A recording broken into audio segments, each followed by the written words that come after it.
Hello student, today we explain class 11th human physiology.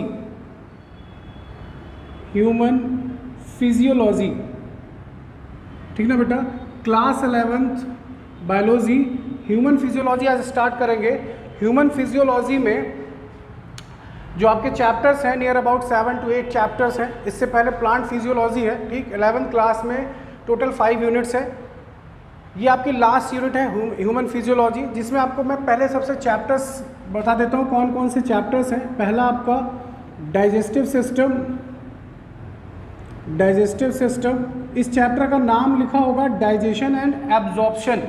Don't worry, आप digestive system ही follow करिए, क्योंकि NCERT में जो चैप्टर्स का नाम लिखा है वो डाइजेशन एंड एब्जॉर्प्शन लिखा हुआ है, ठीक।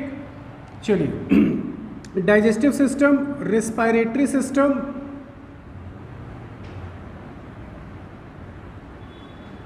Third circulatory system, fourth excretory system,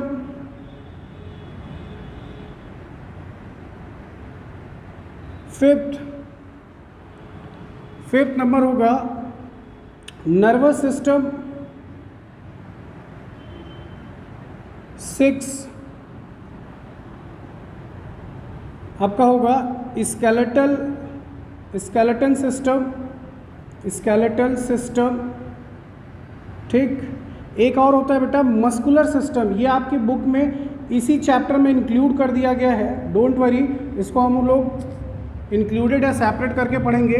एक आपका होगा इंडोक्राइन सिस्टम, क्लियर ना, इंडोक्राइन सिस्टम, ठीक। एक सिस्टम और होता है बेटा, वो आपको टिश्यू लेवल पे पढ़ा दिया जाता है जब आप चैप्टर टिश्यू पढ़ते हो, एनिमल टिश्यू, जिसे हम बोलते हैं इंटेगुमेंट्री सिस्टम,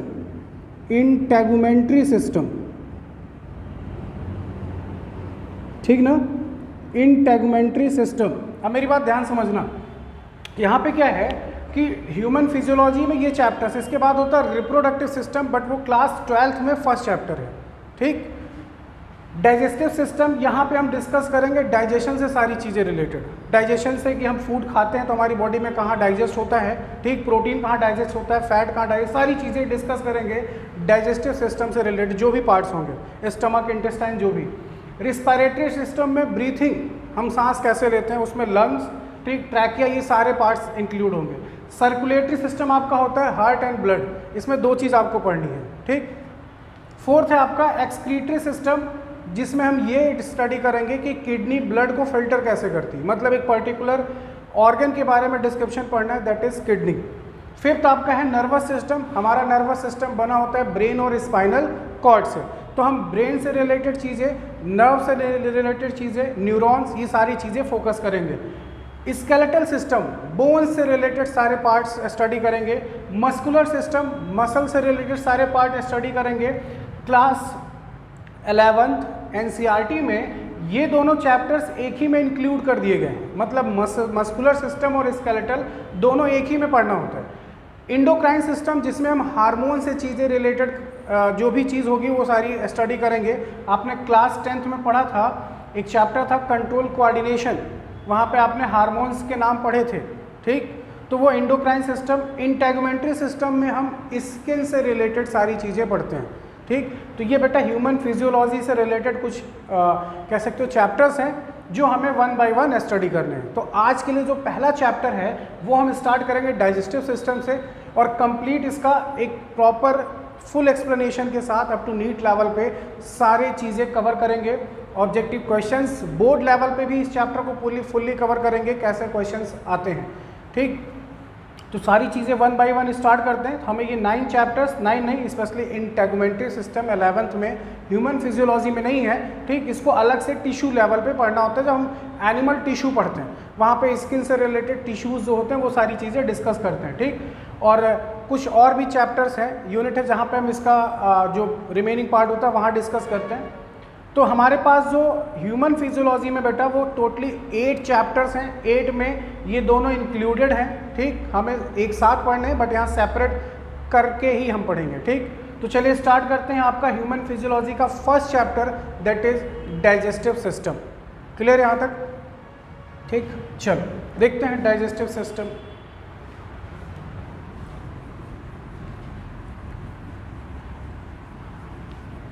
देखिए बेटा,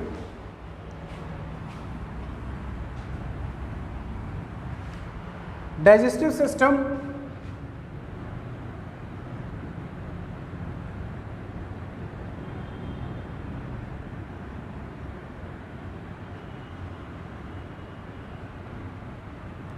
बात करें डाइजेस्टिव सिस्टम की तो आपको पता है हमारा डाइजेस्टिव सिस्टम दो चीज़ों से बना होता है।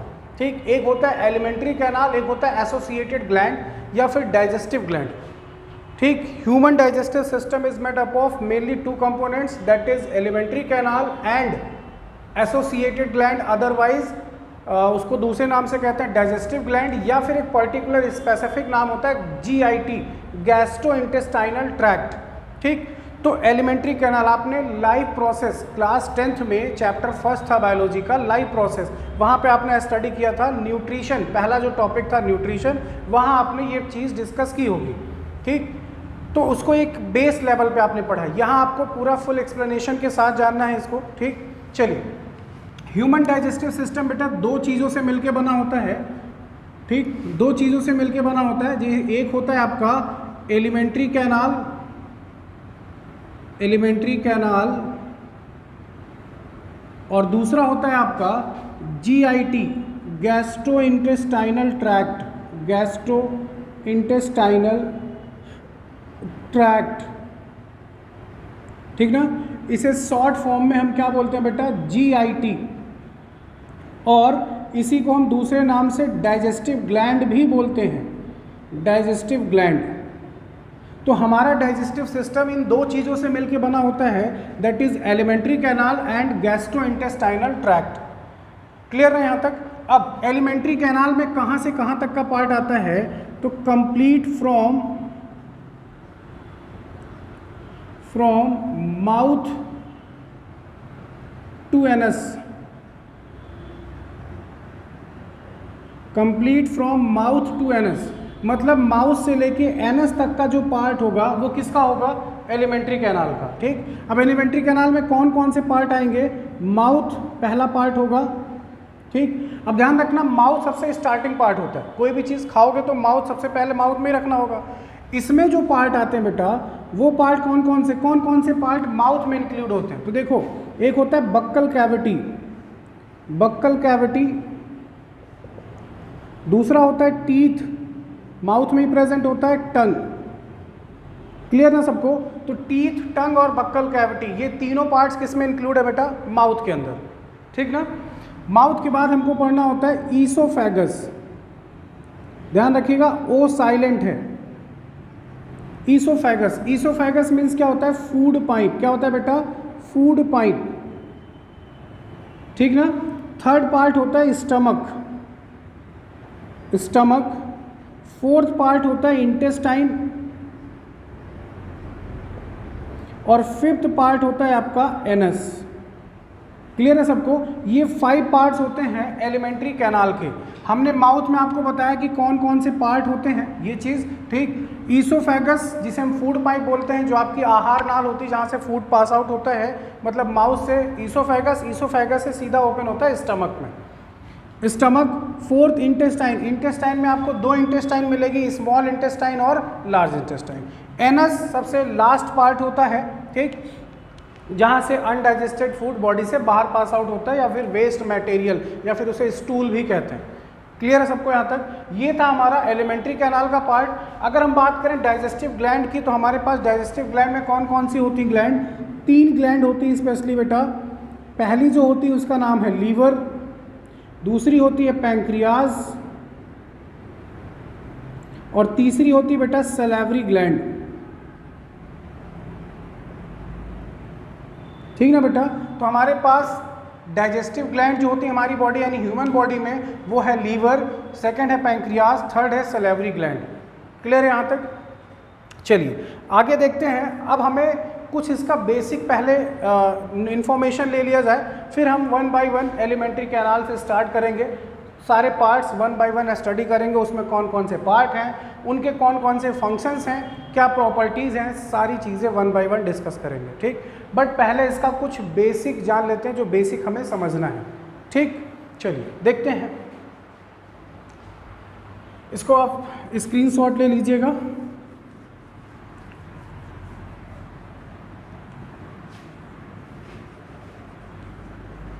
ओके बेटा, देखिए बेसिक क्या, आपको एक चीज़ बता दूं, आपको जो डाइजेस्टिव सिस्टम से रिलेटेड डॉक्टर्स होते हैं, ठीक, स्टमक के डॉक्टर या लीवर के या इनमें से जो भी पार्ट्स होते हैं, उनके जो पर्टिकुलर डॉक्टर होते हैं, उनको हम गैस्ट्रोलॉजिस्ट बोलते हैं, गैस्ट्रोलॉजिस्ट। तो अगर आपको कभी भी प्रॉब्लम हो स्टमक से रिलेटेड, लीवर से रिलेटेड, तो ध्यान रखिएगा आपको गैस्ट्रोलॉजिस्ट के पास ही जाना होता है। तो जो हमारी स्टडी होती है ना डाइजेस्टिव सिस्टम से पार्ट्स की रिलेटेड जो स्टडी होती है बायोलॉजी में, उसे हम बोलते हैं गैस्ट्रोलॉजी। क्लियर है ना?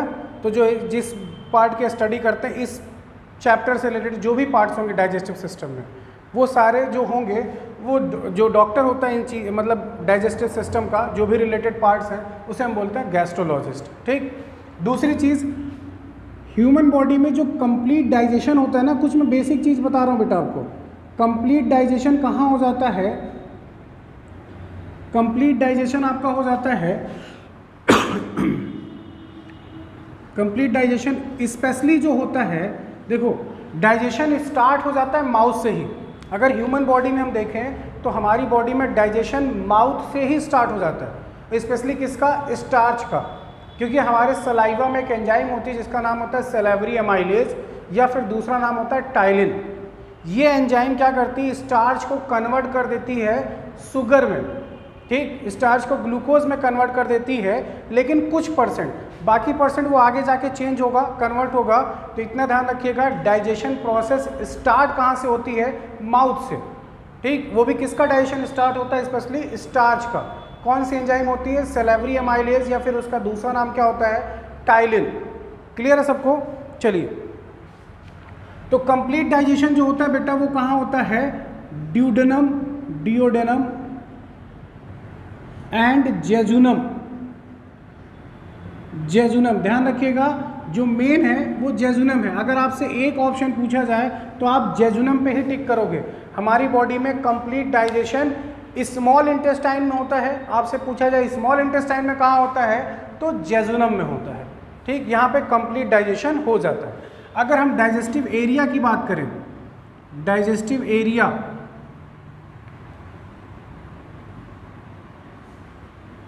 डाइजेस्टिव एरिया की अगर हम बात करें तो डाइजेस्टिव एरिया कौन कौन से होंगे बेटा, वो जरा देखिए। डाइजेस्टिव एरिया होंगे आपके पास 3, स्टमक, डिओडेनम एंड जेजुनम,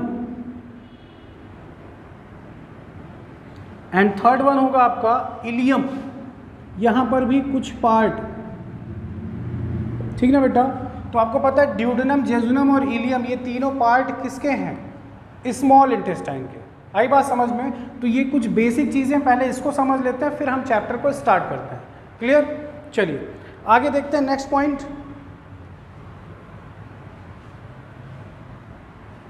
यहां तक इसको नोट डाउन कर लीजिएगा बेटा। नेक्स्ट पॉइंट क्या है?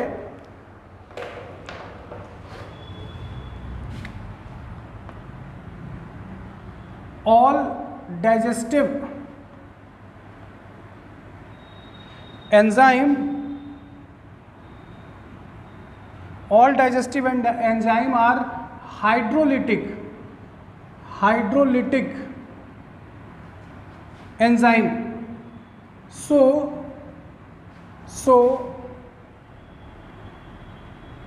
digestion is also known as hydrolytic process. तो ध्यान रखिएगा, एक क्वेश्चन नीट में ये पूछा जाता है, जो आपका डाइजेशन वो कैसी प्रोसेस है? हाइड्रोलिटिक प्रोसेस है, क्योंकि डाइजेस्टिव सिस्टम में जो एंजाइम्स इन्वॉल्व होती हैं वो एंजाइम्स हाइड्रोलिटिक होती हैं। क्लियर ना? चलिए आगे देखते हैं नेक्स्ट पॉइंट। नेक्स्ट पॉइंट क्या है बेटा, अगर हम बात करें इवोल्यूशन ऑफ डाइजेशन, ठीक, इवोल्यूशन ऑफ डाइजेशन। तो अगर हम स्टार्टिंग देखें तो आपको पता है, आपने 11th में ही आपको फर्स्ट यूनिट में पढ़ाया गया था 5 किंगडम क्लासिफिकेशन, याद है? सबसे पहला किंगडम 9th में भी आपने पढ़ा था, ठीक। सबसे पहला किंगडम कौन सा था? मोनेरा। दूसरा कौन सा था? प्रोटिस्टा। तीसरा कौन सा था? माइकोटा यानी फंजाई। चौथा कौन सा था? प्लांटी। फिफ्थ कौन सा था? एनिमेलिया। तो आपको पता है मोनेरा में बैक्टीरिया आते हैं, प्रोटिस्टा में प्रोटोजोन आते हैं। तो जो सबसे पहले इस अर्थ पर यूकैरियोटिक ऑर्गेनिज्म थे वो कौन से थे बेटा? प्रोटोजोन। प्रोटिस्टा इस किंगडम से बिलोंग करते थे। यूकैरियोटिक ऑर्गेनिज्म, मैं बैक्टीरिया की बात नहीं कर रहा हूँ, बैक्टीरिया प्रोकैरियोटिक होता है। तो यूकैरियोटिक जो ऑर्गेनिज्म थे वो थे प्रोटोजोन। तो प्रोटोजोन को सबसे पहले फाइलम प्रोटोजोआ में रखा गया है, मतलब प्रोटोजोन जो भी थे, अमीबा, यूग्लिना, पैरामीशियम, इनको रखा गया फाइलम प्रोटोजोआ में। तो डाइजेशन प्रोसेस जो थी यूकैरियोटिक सेल में यहीं से स्टार्ट थी। अब आगे चल के धीरे धीरे और भी एनिमल्स आए और ऑर्गेनिज्म आए, सबसे लास्ट में ह्यूमन, मैमल्स में। तो यहाँ से अगर स्टार्टिंग देखें प्रोटोजोआ से मैमल तक तो काफ़ी डेवलपमेंट हुआ है। हमारे पास जो डाइजेस्टिव ऑर्गन होता है, स्टमक, लीवर, ठीक, पैंक्रियाज, ये सारी चीज़ें वो उनके पास नहीं थी क्योंकि उतने वेल डेवलप्ड नहीं थे। तो उनमें डाइजेशन कैसे होता था ये हमें जानना है। एवोल्यूशन ऑफ डाइजेशन मतलब हमें हिस्ट्री जाननी है कि डाइजेशन पहले जो ऑर्गेनिज्म आए थे इस अर्थ पर या अभी प्रेजेंट टाइम में अमीबा, पैरामीशियम, यूग्लिना आपको फ्रेश वाटर मिलता है, तो इनमें डाइजेशन कैसे होता है, ठीक, ये चीज़ हमें समझनी है। अब देखो प्रोटोजोन में जो डाइजेशन है उसमें कैसे होता था, पहले दो चीज़ समझ लो। एक होता है बेटा एक्स्ट्रा सेलुलर और एक होता है इंट्रा सेलुलर। एक्स्ट्रा सेलुलर और इंट्रा सेलुलर, इसका क्या मतलब होता है, ठीक। एग्जिट मतलब क्या होता है? बाहर। इन मीन्स क्या होता है? अंदर। जब प्रोसेस सेल के अंदर होगी तब उसे क्या बोलेंगे? Intra cellular. जब प्रोसेस सेल के बाहर होगी तब उसे क्या बोलेंगे? Extra cellular. जैसे आपने फूड खाया तो फूड कहाँ गया? आपकी बॉडी के अंदर, ना कि आपके सेल के अंदर। सेल के अंदर कब जाएगा? जब इंटेस्टाइन से पहुंचेगा फूड, ब्लड में, ब्लड के थ्रू जाएगा हर एक सेल, एक टिश्यू के पास, तब होगा। अभी आपने जो फूड खाया वो कहाँ डायरेक्टली गया? आपके बॉडी ऑर्गन्स, यानी जो बॉडी कैविटी, स्टमक के अंदर जो स्पेस है वहाँ पे फूड पहुँचता है। तो एक्स्ट्रा सेलुलर सेल के बाहर है। यहाँ क्या है? इंट्रा सेलुलर मतलब सेल के अंदर है। अब आपको पता है अमीबा कैसा होता है? यूनिसेलुलर।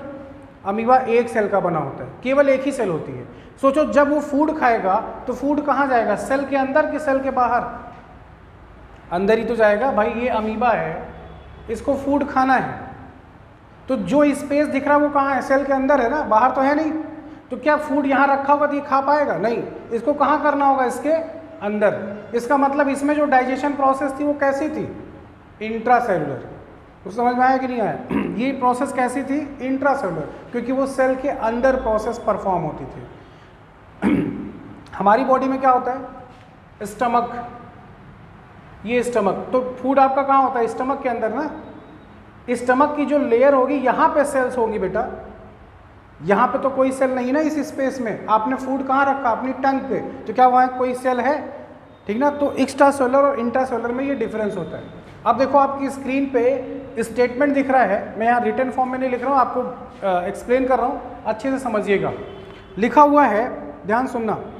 इन प्रोटोजोआ यूनिसेलुलर होते हैं, डाइजेशन इज इंट्रासेलुलर। डाइजेशन कैसा होता है? इंट्रासेलुलर। कहाँ होता है? इन फूड वैक्यूल। इनके पास एक पार्ट होता है फूड वैक्यूल, जैसे हमारे पास स्टमक होता है, इनके पास फूड वैक्यूल होता है। In protozoan digestion is intracellular in food vacuole by hydrolytic enzyme. मैंने आपको बताया था एंजाइम कैसी होती है? हाइड्रोलिटिक। मतलब हाइड्रो मतलब वाटर के थ्रू, वहाँ पे वाटर अवेलेबल होगा, एंजाइम अपना एक्शन करेगी। Hydrolytic enzyme of lysosome. आपने पढ़ा होगा सेल में लाइसोसोम होता है, जिसे suicidal bag of the cell कहा जाता है। क्लियर ना? First in acidic medium then in alkaline medium, so food vacuole are analogous to alimentary canal. अब देखो इस लाइन का मतलब, वापस जरा बोर्ड पे फोकस करिए। देखो अमीबा का कोई शेप एंड साइज नहीं होता, ऐसा एनिमल है, ठीक, ऑर्गेनिज्म है। ये यूनिसेलर होता है, एक ही सेल है इसके पास। अब यूनिसेलर इसके पास होता है फूड वैक्यूल। फूड वैक्यूल ये जब फूड को कैप्चर करेगा तो फूड को ले आएगा सेल के अंदर, तो उसे क्या बोलेंगे, इंट्रासेलुलर। क्लियर। अब फूड अंदर आ गया, किसके अंदर आ जाएगा, सेल के अंदर आया, इंट्रासेलुलर, अब आ जाएगा फूड वैक्यूल के पास। तो सोचो जैसे हमारे पास स्टमक होता है, फूड को अल्टीमेटली हमें कहाँ पहुँचाना होता है, स्टमक में, तो वैसे इसके पास क्या है, फूड वैक्यूल। क्या है इसके पास, फूड वैक्यूल। अब जरा एक वर्ड आपने सुना होगा 10th में, एनालॉगस और होमोलॉगस। एनालॉगस और होमोलॉगस क्या वर्ड होता है, होमोलॉगस मीन्स होता है जब स्ट्रक्चर सेम हो, फंक्शन डिफरेंट हो। एनालॉगस मीन्स होता है फंक्शन सेम हो, स्ट्रक्चर डिफरेंट हो। अब आप बताओ, फूड वैक्यूल यही वही फंक्शन परफॉर्म कर रहा है जो हमारा स्टमक करता है, ये हमारी एलिमेंट्री कैनाल करती है जो डाइजेशन कराती है। तो इसका मतलब हम कह सकते हैं कि जो इस फूड वैक्यूल का फंक्शन होगा वो हमारी एलिमेंट्री कैनाल का फंक्शन होगा। फंक्शन सेम है, क्या स्ट्रक्चर सेम होगा, नहीं, क्योंकि ये कैसा है, यूनिसेलर, एक सेल के अंदर है। हमारे पास क्या होती है, मल्टी सेलर, लाखों सेल्स होती, करोड़ों सेल्स होती हैं। तो ये जो फूड वैक्यूल है ये एनालॉगस होता है एलिमेंट्री कैनाल के। उसमें देखो एक लाइन लिखा हुआ था, food vacuole is analogous to alimentary canal, ठीक। तो इतना ध्यान रखिएगा, प्रोटोजोअन में जो डाइजेशन प्रोसेस वो कैसी होती है, इंट्रासेलुलर होती है। कहाँ होती है, फूड वैक्यूल में। अब आपसे क्वेश्चन पूछा जाए कि एलिमेंट्री कैनाल के एनालॉगस कौन सा पार्ट होता है, तो फूड वैक्यूल होता है। क्लियर है, ठीक। ये था इवोल्यूशन का डाइजेशन प्रोसेस। अब यहाँ पे बात आती है कि प्रोटोजोअन के बाद जो ऑर्गेनिज्म आए थे, पोरीफेरा, फिर हाइड्रा, तो इनमें क्या हुआ, डाइजेस्टिव प्रोसेस डेवलप होती गई, ठीक। डाइजेस्टिव प्रोसेस काफ़ी ज़्यादा डेवलप हुई और लास्ट फाइनली मैमल तक जब पहुँचे, यानी हम अपनी बात करें ह्यूमन की, तो देखो डाइजेशन, जो डाइजेस्टिव पार्ट है आपकी बॉडी में, देखा होगा डाइजेस्टिव ऑर्गन कई हैं, फुल्ली डेवलप्ड है, काफ़ी कॉम्प्लिकेटेड है, ठीक ना। डाइजेस्टिव एरिया हमारे पास जो डाइजेस्टिव पार्ट होते हैं वो कई बहुत ज़्यादा हैं और प्रॉपर वेल डेवलप्ड है, बहुत अच्छे से वर्क करते हैं। हम किसी फूड को खा लेते हैं, कई घंटों तक हमारी बॉडी में रहता है, डाइजेस्ट लेट से होता है, ठीक ना। तो हमारे पास वेल डेवलप्ड डाइजेस्टिव सिस्टम, ठीक। इसको यहाँ से नोट डाउन करिएगा जो आपको स्क्रीन पर दिखा था। चलते हैं नेक्स्ट टॉपिक की तरफ। देखो आगे चलें बेटा, ठीक। यहाँ तक कोई दिक्कत, गौरव, अमन, चलो देखो अब आपको क्या है, हेडिंग है फूड। भाई डाइजेशन मतलब क्या, सिंपल सा ऐसे समझो, डाइजेस्टिव सिस्टम तो आपने देख लिया। डाइजेस्टिव सिस्टम दो पार्ट में डिवाइड होता है, एलिमेंट्री कैनाल और डाइजेस्टिव ग्लैंड, दो में डिवाइड हुआ था। डाइजेशन किसे कहते हैं, व्हाट इज डाइजेशन, तो डाइजेशन किसे कहते हैं वो समझना। जब आप खाना खाते हो, खाने में क्या खाओगे, दाल चावल सब्जी रोटी, ठीक। आपने देखा होगा जो राइस और पल्सेस, दाल और चावल होता है, पहले सॉलिड फॉर्म में रहता है। आपने उसको क्या किया, बनाना शुरू किया, पकाना शुरू किया, उसको क्या करते हो, सेमी सॉलिड कर देते हो, ये तो करते हैं। दाल पकाने के बाद, चावल पकाने के बाद क्या लिक्विड फॉर्म में हो जाता है, नहीं, हम उसको किस फॉर्म में ले आते हैं, सेमी सॉलिड। क्यों, ताकि हम उसे चबा सकें, ताकि वो हमारी बॉडी में डाइजेस्ट हो सके। तो पहले वो किस स्टेज में था, कॉम्प्लेक्स, आपने किस स्टेज में किया, सिंपलेस्ट, सॉलिड से सेमी सॉलिड, आधा सॉलिड आधा लिक्विड। अब जब आप खाओगे तो आपको चबाने में आसानी होगी, जैसे आपने खाया, अब आपकी बॉडी में एंजाइम्स हैं, उस सेमी सॉलिड सब्सटेंस को और ज़्यादा सिंपलेस्ट फॉर्म में करेंगी, लिक्विड फॉर्म में कर देंगी। अब इसमें टाइम टेकन कितना लगेगा, डिपेंड करता है आपने फूड कौन सा खाया है, प्रोटीन खाया है, फैट खाया है, कार्बोहाइड्रेट खाया, विटामिन मिनरल्स, क्या चीज़, ठीक। तो जब हमारी बॉडी में फूड जाता है तो वो कॉम्प्लेक्स फॉर्म में उसको सिंपलेस्ट फॉर्म में कन्वर्ट किया जाता है। कैसे कन्वर्ट करते हैं, अंडर एंजाइमेटिक एक्शन, एंजाइम के प्रेजेंस में। इसी प्रोसेस को हम क्या बोलते हैं बेटा, डाइजेशन। अब इसको ऐसे सुनो, digestion is a process in which complex food material converted into simplest form under enzymatic action. Clear है सबको, ठीक। तो इसी को हम क्या बोलते हैं बेटा, डाइजेशन। गौरव समझ में आया, ये है डाइजेशन। तो फूड, अब फूड क्या है, व्हाट इज फूड, तो आपको पता है फूड में जो कंपोनेंट्स हमने बताए हैं वो क्या क्या जानते हैं हम लोग? Protein, fat, carbohydrate, vitamin and minerals, water, nucleic acid, ये सारे कंपोनेंट्स फूड के अंदर प्रेजेंस होते हैं। क्या है फूड? क्या है? It is the mixture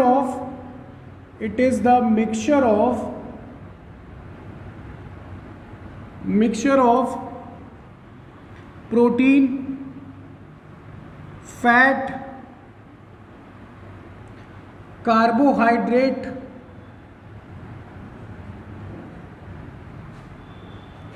vitamin and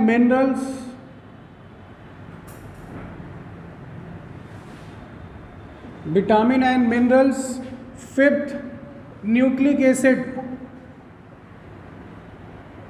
six water. ठीक ना बेटा? तो फूड में कौन कौन से कंपोनेंट होते हैं? Food is a mixture of protein present होता है, फैट होता है, carbohydrate, vitamin and minerals, nucleic acid और वाटर। जहाँ पे कोई डाउट होगा तो पूछ लीजिएगा विदाउट एनी हेजिटेशन। ठीक, तो ये हो गए फूड के कंपोनेंट। अब यहाँ पे क्या होता है, फूड को 4 कैटेगरी में डिवाइड कर देते हैं, 4 कैटेगरी में, ध्यान समझना, 4 कैटेगरी में डिवाइड करते हैं। First, body building. अगर आपको अपनी बॉडी स्ट्रॉन्ग करना है, आपने जिम ज्वाइन किया है, तो जिम वाला आपको प्रेफर करता है भैया एक प्रोटीन का डिब्बा आता है, आपको देगा, आप इसको खाइए। वो प्रोटीन का डिब्बा देगा, फैट कार्बोहाइड्रेट का नहीं देगा। अगर आपको बॉडी अपनी स्ट्रॉन्ग बनानी है, आप एक्सरसाइज करते हो प्रॉपर, तो उस हिसाब से आपको प्रोटीन इनटेक करना होगा। इसका मतलब बॉडी बिल्डिंग हम किसे कहेंगे? प्रोटीन्स को। क्या हम फैट कार्बोहाइड्रेट को बॉडी बिल्डिंग कह सकते हैं? कभी नहीं कह सकते। ठीक, तो प्रोटीन क्या हो जाता है हमारी बॉडी में? Body building. क्लियर है सबको? फिर एनर्जी प्रोड्यूसर। बताओ हमारी बॉडी को एनर्जी कौन प्रोवाइड कर सकता है? सबसे ज़्यादा एनर्जी हमें किससे मिलती है बेटा? फैट से। और उसके बाद किससे मिलती है? कार्बोहाइड्रेट से। ठीक ना? ये सब बेसिक चीज़ है बेटा, ये सब हमें जानना होगा। ठीक, तो एनर्जी प्रोड्यूसर होता है फैट और कार्बोहाइड्रेट। बॉडी को स्ट्रॉन्ग बनाना तो किससे बनाओगे? प्रोटीन से। And third one, metabolic regulator.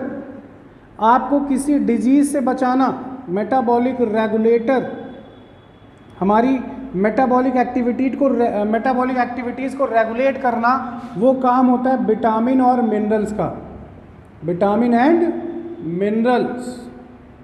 और ये किसके थ्रू मिलेंगे दोनों? जब आप पानी पिएंगे तो मिनरल्स मिलेगा, और सब्जी खाएंगे, वेजिटेबल खाएंगे तो विटामिन के साथ साथ मिनरल्स भी मिलेगा। आपने सुना होगा हम मिनरल वाटर पीते हैं, हम जो पानी पीते हैं वो मिनरल वाटर, मतलब उस पानी में मिनरल्स अवेलेबल है। लेकिन जो हम वेजिटेबल खाते हैं उस वेजिटेबल से हमको क्या मिलती है? विटामिन और मिनरल्स भी मिलता है। आई बात समझ में? तो energy producer, fat carbohydrate, metabolic regulator, vitamin and minerals, and last one genetic material. वो कौन सा होता है बेटा? Nucleic acid, genetic material. ठीक, वो कौन होता है? Nucleic acid. यानी क्या होगा? डीएनए या फिर आरएनए। ठीक ना? तो ये 4 कैटेगरी में फूड के कंपोनेंट्स को डिवाइड कर दिया गया है। अब 4 कैटेगरी में डिवाइड किया गया है, उनके फंक्शन की बेसिस पे वो हमारी बॉडी में कैसा फंक्शन परफॉर्म कराते हैं। क्लियर यहाँ तक? इसका स्क्रीनशॉट, इसको नोट डाउन करिए, आगे चलते हैं। बताओ यहाँ तक कोई दिक्कत नहीं? चलो आगे देखते हैं बेटा। नेक्स्ट जो टॉप पॉइंट है आपका, देखो इसको रफ करें। चलिए अच्छे से अपना नोट्स प्रिपेयर करिएगा। नीट 2022 जो भी एस्पिरेंट हैं, 11th क्लास अभी आपकी, आप पहले 11th में फुल्ली फोकस करिए, फिर आपको 12th कवर करना है, जिससे आप नीट में अपीयर हो सके और अपना 100% दे सके वहाँ पे। ठीक, तो ये बायोलॉजी में ह्यूमन फिजियोलॉजी फर्स्ट चैप्टर है, ध्यान रखिएगा। ह्यूमन फिजियोलॉजी, प्लांट फिजियोलॉजी से मैक्सिमम अच्छे से अच्छे क्वेश्चंस पूछे जाते हैं। पूरी बायोलॉजी कवर करेंगे, बट अभी के लिए पहले हम ह्यूमन फिजियोलॉजी स्टार्ट कर रहे हैं। ठीक, चलो एक क्वेश्चन आता है नीट पॉइंट ऑफ व्यू से, टर्म प्रोटीन किसने दिया था? Term protein was given by Berzelius. किसने दिया था बेटा? बर्जीलियस, ठीक ना, बर्जीलियस ने टर्म प्रोटीन दिया था।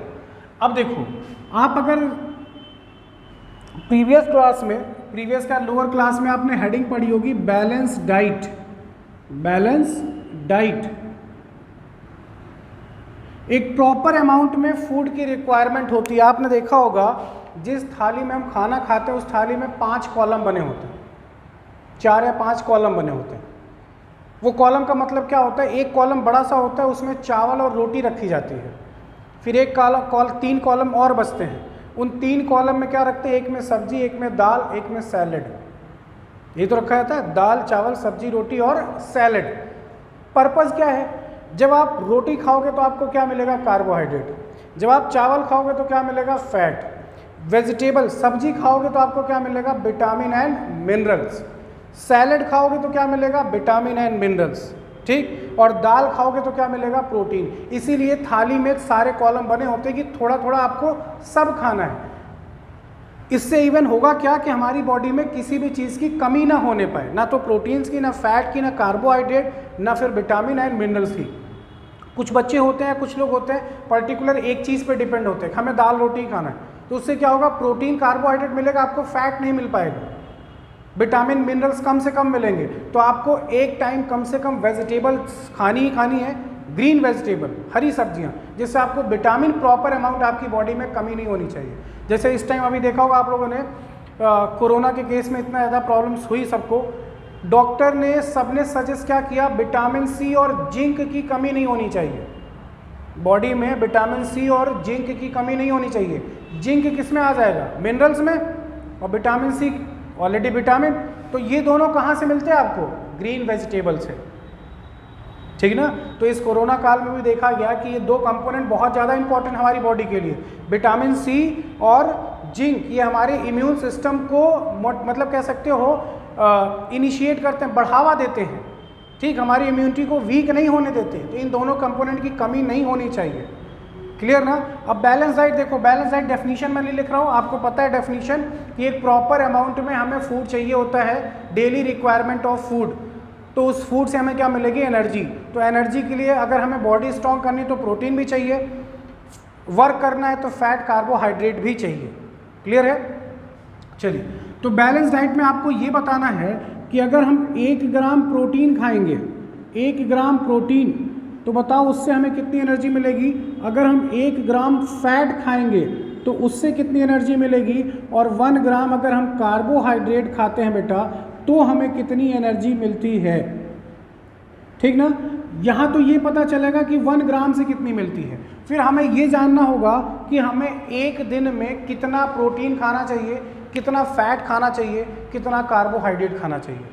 क्लियर है? ये चीज़ भी हमें जानना होगा, क्योंकि हम लोगों ने देखा है इंडियंस जितने हैं, धीरे धीरे आने वाली जनरेशन काफ़ी फैटी होती जा रही है। इवन मेरा भी बॉडी वेट ज़्यादा है, फैटी मैं भी होता जा रहा हूँ। प्रॉब्लम क्या है कि हम किसी पर्टिकुलर फूड की तरफ ज़्यादा अट्रैक्ट हो जाते हैं। जैसे राइस, चावल बहुत पसंद सबको, रोटी नहीं खाना चाहते सब, ठीक। फैटी चीज़ें आजकल इतने ज़्यादा चाउमीन, बर्गर, फास्ट फूड पे ज़्यादा डिपेंड होते हैं, ऑयली चीज़ पे, तो फैट जाएगा तो फैट दिखेगा भी। तो चलो, 1 ग्राम प्रोटीन, 1 ग्राम फैट, 1 ग्राम कार्बोहाइड्रेट, किससे कितनी एनर्जी मिलती है जरा वो देखते हैं। देखो, देखते हैं बेटा, प्रोटीन से 4.0 kilo calorie, carbohydrate 4.1 kilo calorie और फैट से 9.0 किलो कैलोरी। ध्यान रखिएगा, सबसे ज़्यादा जो एनर्जी आपको मिली वो किससे मिली? फैट से, ठीक। अब मेरी बात ध्यान समझना, आपने देखा होगा ये चीज़ ऑब्जर्व भी आप कर सकते हो डेली लाइफ में। जब आप मॉर्निंग में स्कूल जाते हो तो लंच बॉक्स में आपको मैक्सिमम टाइम देखा होगा ब्रेकफास्ट में, लंच बॉक्स आपका पैक हो जाता है, ठीक। ब्रेकफास्ट में आपको क्या दिया जाता है? चाय के साथ ब्रेड, मक्खन। मक्खन क्या है? फैट। सब्जी, पूड़ी, पूड़ी किस में छनेगी? ऑयल में। क्या मिलेगा? फैट। पराठा दिया जाता है हमें लंच बॉक्स में, पराठा दिया जाता है, स्पेशली रोटी कम दी जाती है। पराठा किससे बनेगा? ऑयल से। हम ऑमलेट खाते हैं ब्रेकफास्ट में, ऑमलेट बनाओगे किस में? ऑयल में ही तो बनाओगे। तो ध्यान रखिएगा, जब हम ब्रेकफास्ट करते हैं तो हम इतना मान के चलते हैं ब्रेकफास्ट करने के बाद जो हमारा लंच टाइमिंग होगा, अगर हम मॉर्निंग 7 o'clock पे ब्रेकफास्ट कर रहे हैं तो लंच हमें 11 o'clock पे मिलेगा। तो इस 4 घंटे में हमें कुछ नहीं मिलेगा। तो इस 4 घंटे में हमारी बॉडी कैसे परफॉर्म करेगी सारे फंक्शन? तो हम क्या करते हैं, फैटी चीज़ खा लेते हैं, क्योंकि हमारी बॉडी को पता है, इवन हमें भी बताया गया कि फैट का डाइजेशन बहुत स्लो होता है। तो जो आपने फैटी चीज़ खाई, आपके पास 4 घंटे हैं, तो 4 घंटे में धीरे धीरे डाइजेस्ट होगा, आपको एनर्जी देता रहेगा देता रहेगा देता रहेगा, तब तक लंच टाइम आ जाएगा, जब तक उसका एनर्जी सोर्स खत्म होना शुरू होगा। क्लियर ना बेटा? इसीलिए हम फैटी चीज़ें ब्रेकफास्ट में ज़्यादा प्रेफर करते हैं। आपने देखा होगा किसी को भूख लगी होती तो कहते हैं 6 केला खा लो, कई घंटे तक भूख नहीं लगेगी, यही होता है ना। तो केला खाने से मिलेगा क्या? फिर बहुत तेज़ी से एनर्जी, कोई काफ़ी टाइम तक इम्प्रूव करा देता है, ठीक ना। तो यहाँ ध्यान रखिएगा 1 ग्राम प्रोटीन, फैट और कार्बोहाइड्रेट से कितनी एनर्जी हमें मिलती है। अब बात करते हैं कितनी हमें चाहिए होगी। एक दिन में कितना प्रोटीन खाना चाहिए, कितना फैट खाना चाहिए, कितना कार्बोहाइड्रेट। तो ये भी डिपेंड करता है कि एक दिन में एनर्जी कितनी चाहिए। एक हेल्दी पर्सन को एक दिन में कितनी एनर्जी की रिक्वायरमेंट होती है, ये भी तो डिपेंड करता है। अब 2 चीज़ यहाँ ध्यान रखना, पर्सन 2 जगह इन्वॉल्व होता है। एक पर्सन होता है जो मेंटली वर्क करता है और एक पर्सन होता है जो फिजिकली वर्क करता है। जैसे मेरा है, मैं अभी आपको यहाँ पे टीच कर रहा हूँ, मैं मेंटली ज़्यादा कर रहा हूँ, फिजिकली कम कर रहा हूँ। फिजिकली मैं केवल खड़ा हूँ, इस खड़े रहने के लिए भी मेरे पास एनर्जी होनी चाहिए। मैं 1 घंटे का लेक्चर अटेंड कर सकता हूँ, मैं 3 घंटे का लेक्चर अटेंड कर सकता हूँ, डिपेंड करता है, मेरे पास एनर्जी होनी चाहिए। लेकिन एक फॉर्मर, एक ब्लैक स्मिथ, एक लोहार, वो बेटा मेंटली वर्क कम करता है, फिजिकली ज़्यादा करता है, क्योंकि उसको हथौड़ा चलाना है। हथौड़ा चलाने के लिए और उसको हथौड़ा उठाना भी पड़ेगा, हथौड़ा पटकना भी पड़ेगा। जितनी स्पीड से, जितनी ताकत से उठाएगा, उससे तेज ताकत से उसको पटकना पड़ेगा, तभी वो टूटेगा, कटेगा। आई बात समझ में? तो ये ध्यान रखना, कुछ लोग फिजिकली वर्क करते हैं, कुछ लोग मेंटली वर्क करते हैं। चेयर पे बैठे बैठे प्रिंसिपल का काम क्या होता है? चेयर पे बैठे बैठे डिसीजन लेना। तो वो कैसे वर्क कर रहे हैं? मेंटली। फिजिकली कम से कम इन्वॉल्व होते हैं, ठीक। लेकिन फिजिकली इन्वॉल्व कौन? फॉर्मर, ब्लैक स्मिथ, बहुत से एग्जाम्पल हैं, ठीक ना बेटा। अब ड्राइवर है, ड्राइवर क्या करता है, कैसे वर्क करता है? मेंटली। गाड़ी कैसे चलाना है? फिजिकली कि दिमाग से? दिमाग से ही चलाना है, ठीक। कहाँ पे ब्रेक लगानी, कहाँ नहीं लगानी है, वो यहाँ से चलता है। तो इसके लिए कम फिजिकली वर्क करोगे तो ज़्यादा चाहिए होगी, तभी तो कर पाओगे, ठीक। इसको तो केवल ग्लूकोज चाहिए, बस ब्रेन को ग्लूकोज ऑक्सीजन देते रहिए, वो सारे वर्क कराता रहेगा। लेकिन बॉडी ऑर्गन्स के पास भी तो होना चाहिए, तभी तो कराएगा, ठीक। तो कितनी रिक्वायरमेंट होती वो देखते हैं। देखिए, जो हमें डेली रिक्वायरमेंट होती है, इसको आप नोट डाउन करते रहिएगा बेटा। डेली रिक्वायरमेंट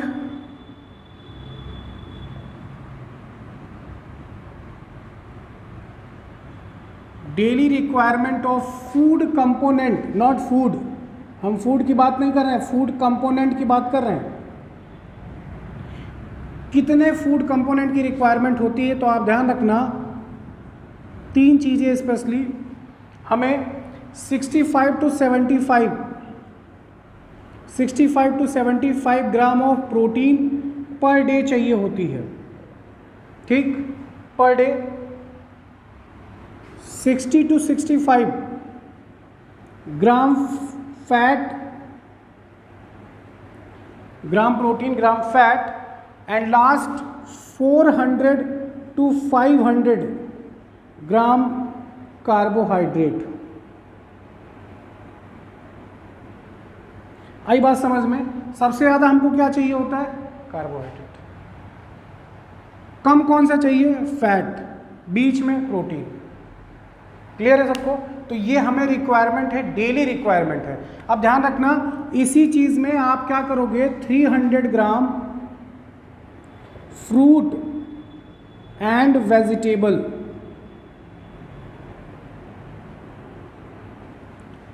ये भी चाहिए होता है। अब इसी में आप डिवाइड कर लो, ऐसा फ्रूट खाओ जिससे कार्बोहाइड्रेट मिले, फैट मिले, क्योंकि ये अमाउंट दिया गया है ना, इसमें ये थोड़ी नहीं बताया गया कि आपको दाल ही खाना है प्रोटीन्स के लिए।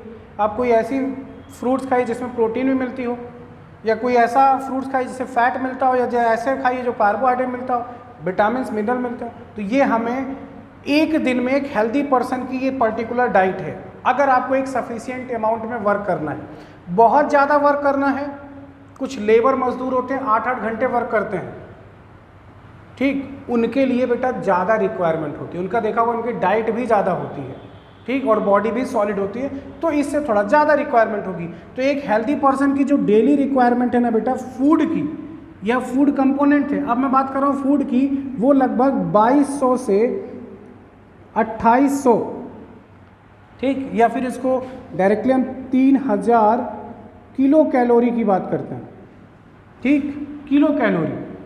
जो मैंने इससे पहले लिखा था 1 ग्राम प्रोटीन 1 ग्राम फैट, 1 ग्राम प्रोटीन से 4.0 किलो कैलोरी लिखा था वहाँ पे। इस अमाउंट में एनर्जी की रिक्वायरमेंट होती है। अगर इसको एवरेज मान के चलें तो लगभग एक हेल्दी पर्सन को 2600 किलो कैलोरी एनर्जी की रिक्वायरमेंट होती है पर डे। यहाँ भी ये पर डे वाला अमाउंट है बेटा, पर डे, ठीक ना, आई बात समझ में सबको, ठीक, ग्राम पर डे चाहिए होता है। यहाँ तक क्लियर है? कोई डाउट यहाँ तक? बोलिए, अगर कोई डाउट हो तो आप बता सकते हो, ठीक। तो ये बेसिक चीज़ें हैं। बैलेंस डाइट डेफिनेशन आपने पढ़ी थी, लेकिन ये डाटा आपको अभी तक नहीं मिला होगा, ठीक। तो यहाँ तक फुल्ली इसको कवर करिए, इसको अच्छे से नोट डाउन करिए। आगे देखते हैं next heading, BMI, body mass index. देखो BMI क्या होता है?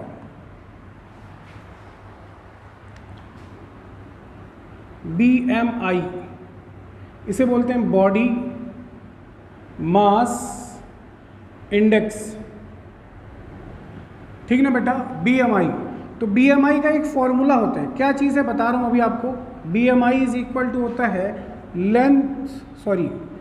Weight in pound upon length in inch का स्क्वायर मल्टीप्लाई 703, ये इसका फॉर्मूला है।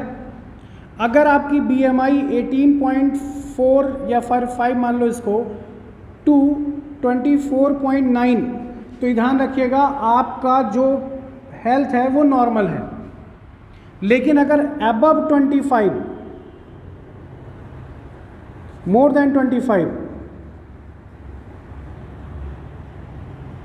इसका मतलब ओबेसिटी स्टार्ट है, मतलब मोटापा शुरू हो चुका है, ठीक। आपको क्या करना है, अपना वेट पहले आप केजी में निकालोगे, ठीक, इतना केजी है, केजी को कन्वर्ट करोगे किस में, पाउंड में, अपनी लेंथ निकालोगे सेंटीमीटर में आएगी, उसको इंच में करिए, स्क्वायर करिए, मल्टीप्लाई इससे, इसको डिवाइड इससे मल्टीप्लाई करिए, पहले दोनों को मल्टीप्लाई फिर डिवाइड कर दीजिए।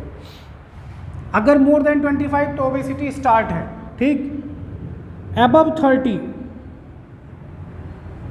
तो ध्यान रखिएगा पर्सन बहुत मोटा हो चुका है, ओबेसिटी, ठीक। लेस देन 18, अगर 18 से कम है तो आप अंडर वेट हो, मतलब बहुत दुबले पतले हैं आप। यही बात समझ में। अगर मैं अपनी बात करूं तो मेरा लगभग 25 पॉइंट समथिंग है, मेरी ओबेसिटी स्टार्ट है। मैंने जो अपना कैलकुलेट किया था नियर अबाउट 26 के आसपास है, ठीक। तो मेरी ओबेसिटी स्टार्ट है। अब ध्यान रखना यहाँ पे BMI मतलब क्या है, इधर देखो, बॉडी मास इंडेक्स, इसमें ये पता चलता है कि पर्सन का हेल्थ कैसा है, पर्सन हेल्दी है, फिट है या नहीं फिट है, अपनी हाइट के अकॉर्डिंग उस हाइट पे इतना वेट होना चाहिए, वो है या उससे ज़्यादा है, ठीक। तो आपने देखा होगा इंडिया में डायबिटिक पेशेंट बहुत ज़्यादा है, डायबिटिक पेशेंट, डायबिटीज़ वाले, इंडिया को कैपिटल कहा जाता है उसकी, पूरे वर्ल्ड में सबसे ज़्यादा पेशेंट इंडिया में है। और डायबिटिक पेशेंट मैक्सिमम क्या होने लगते हैं, ओबेसिटी स्टार्ट हो जाती है, फैटी होने शुरू होते हैं, मोटे रहते हैं ज़्यादातर, ठीक। उन्हीं को डायबिटीज़ ज़्यादा केसेस देखा गया है कि वो फैटी होते हैं, ठीक ना। तो यहाँ पे हम हेल्थ का अपना पर्टिकुलर एक मेजरमेंट है, इसके बिहाफ पे हम जान सकते हैं। 1 पाउंड इज इक्वल टू, आपको बता दूँ, 1 पाउंड इज इक्वल टू 452 ग्राम होता है। तो आप अपना वेट केजी में निकालिए, फिर उसको ग्राम में कन्वर्ट करिए, 450 से डिवाइड करिए, आपका पाउंड में आ जाएगा, ठीक। लेंथ आप सेंटीमीटर में जान पाओगे, उसको इंच में कन्वर्ट करिए, इससे मल्टीप्लाई करिए इसको और फिर डिवाइड कर दीजिए जितना इंच में है। क्लियर ना बेटा? तो ये था BMI। ठीक, अब यहाँ तक मैंने इसको कवर किया। इसके आगे अब हमारा स्टार्ट होगा जो फुल्ली एक्सप्लेनेशन के साथ चैप्टर हमारा एलिमेंट्री कैनाल और डाइजेस्टिव ग्लैंड। दोनों में से एक चीज़ स्टार्टिंग हम करेंगे एलिमेंट्री कैनाल्स की, वहाँ से हम फुल्ली इसको कवर करना शुरू करेंगे विथ प्रॉपर नोट्स के साथ। हर एक क्वेश्चन सॉल्व करते चलेंगे NCERT एक्सरसाइज से भी, उसके inside the questions, plus NEET level पे जो MCQs हैं, ठीक, नीट में प्रीवियस ईयर जो पूछे गए थे या उससे पहले, उन सभी को सॉल्व करते हुए चलेंगे बेटा। क्लियर है? तो इस लेक्चर को अच्छे से वॉच करिए, अपना नोट्स प्रिपेयर करिए और अपना जैसा भी फीडबैक है बेटा वो कमेंट सेक्शन में आप बता सकते हो। अगर आपको ये लेक्चर अच्छा लगता है तो आप लाइक करिए, अदरवाइज डिसलाइक भी आप कर सकते हो। क्लियर बेटा? मिलते हैं नेक्स्ट लेक्चर में। Thank you.